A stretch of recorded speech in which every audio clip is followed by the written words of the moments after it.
আজকে রাতের ডিনারে চটজলদি একটা ছাতুর পরোটা করব।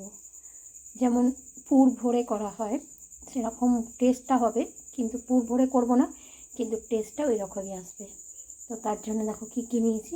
ছাতু, আর এটা হচ্ছে ধনেপাতা, ওর মধ্যে একটু জোয়ান আছে, আর এদিকে পেঁয়াজ কেটেছি, রসুন কেটেছি, লঙ্কা কেটেছি, আর একটু আদা। তো এটার মধ্যে প্রথমে একটু আটা নেব। তোমরা চাইলে ময়দা দিয়েও করতে পারো। এই নিয়ে নিচ্ছি একটু আটা। এবারে নুন দিয়ে দিলাম, আর দেবো এর মধ্যে সর্ষের তেল দেবো, তাহলে একটু ঝাঁঝটা হবে ভালো করে।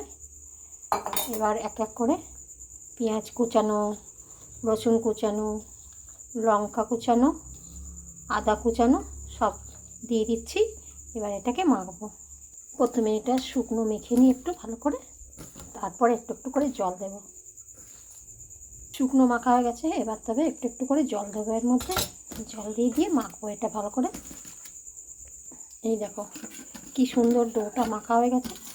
এটা এখন ঢাকা দিয়ে কিছুক্ষণ রাখবো, তারপরে গরম গরম ভাজবো, বেলে ভাজবো।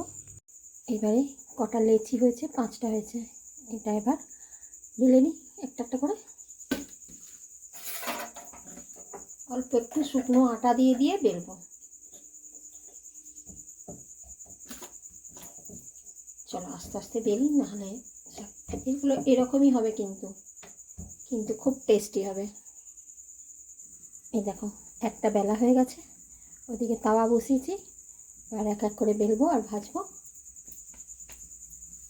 দিয়ে দিলাম তাওয়ায়। এবার এটা উল্টে দিয়ে একবার দিয়ে আর একটা বেলেছি, ওটাও দিয়ে দিচ্ছি এটা। এবার এটা উল্টে দিচ্ছি। এটা উল্টে উল্টে ভালো করে সেঁকে নিই, তারপরে অল্প অল্প তেল দিয়ে ভাজছি। এই ভালো করে সেঁকা হয়ে গেছে, একটু তেল দিয়ে এবার এটা ভেজে নেবো। ঠিক গেল।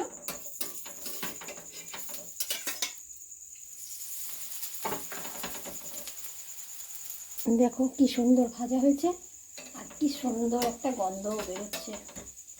চলো এবার তুলে নিয়ে প্লেটে সার্ভ করি। এই দেখো নিয়ে নিয়েছি। এর সঙ্গে তুমি আচার দিয়েও খেতে পারো, দই দিয়েও খেতে পারো। আমি এর সঙ্গে চাটনি নেবো একটা। এই দেখো আমার রাতের ডিনার রেডি। হ্যালো বন্ধুরা, সবাই কেমন আছো? আমার শরীরটা কাল থেকে না একদম ভালো নেই, ওই জন্য আজকে সকাল থেকে কোনো পোস্ট ভিডিও কিচ্ছু করতে পারিনি। তাই এই রাত্রিবেলায় এখন ছাতুর পরোটা বানালাম, আর একটু এই চাটনি নিয়েছি, এটা দিয়েই খাওয়া হবে, বুঝলে। এখন একটুখানি ঠিক লাগছে, তাই উঠে খাবার বানালাম।